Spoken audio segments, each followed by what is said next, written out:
It's always interesting, when you catch your favorite sport or your favorite team on the pitch, or, just catch a live broadcast. But ideally, there's so much more than what happens, or rather what we see happening on the pitch. Very true. In fact, if you think about it, a lot more goes into games and into sports than what we see. Like, for example, decisions that are made in the boardroom, they sometimes translate onto the pitch. Absolutely. So what happens when a sports team cannot resolve their issues or even arrive at a decision? Today on the show, we take a look at how they resolve those issues from a legal perspective.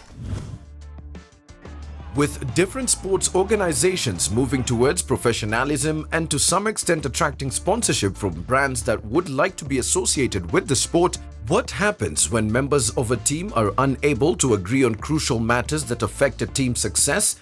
For example, when there were two different factions claiming leadership of AFC Leopards.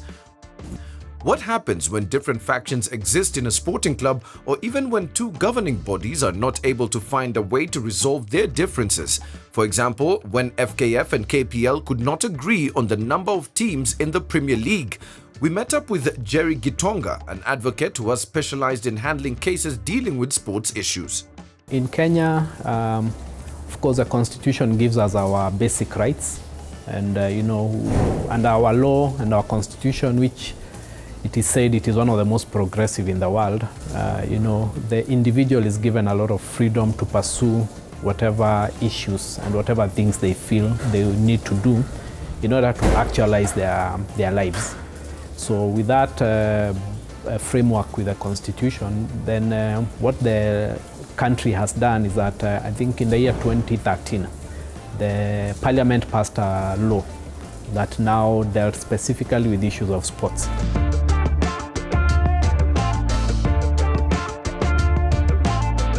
As a lawyer, one of my responsibilities and duties is to provide legal assistance to Kenyans.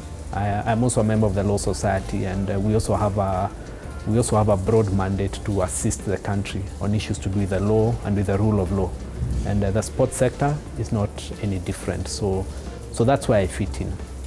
There is no society that can survive without a legal industry and without lawyers, because even the Constitution we have and which we pride ourselves in is a legal document.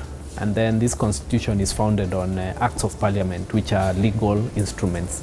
And these legal instruments, whether we know it or not, whether we like it or not, control our lives, even on a day-to-day basis. Without these laws, we would have anarchy and all that. And laws affect every sector of life. So the sports sector is not any different. It has rules and it has laws, it has regulations that people within it need to abide by.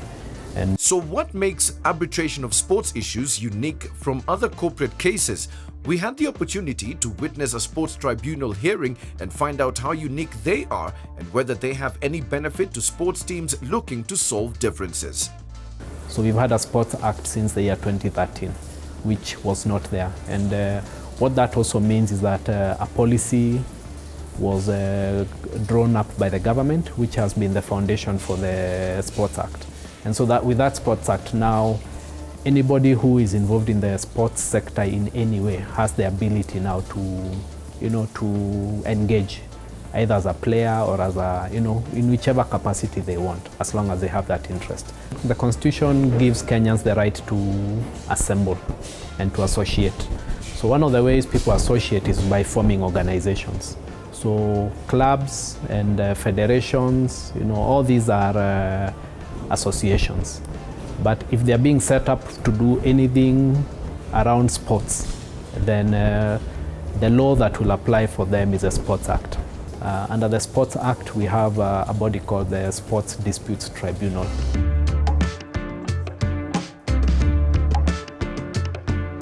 Sports is meant to be played and decided on the playing field. And so the whole purpose of establishing the Sports Disputes Tribunal was to take the decision-making of sports disputes away from the courts of law.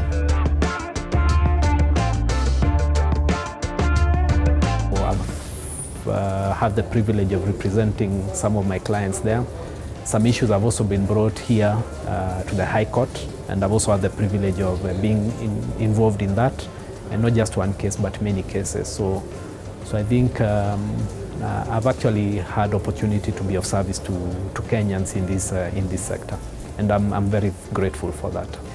Be sure to catch up on our second part of Sports Issues Arbitration as we get to hear from the horse's mouth and see how different parties have had their disputes resolved. Well, we're about to take a short break, but Sports Central will be right back after this.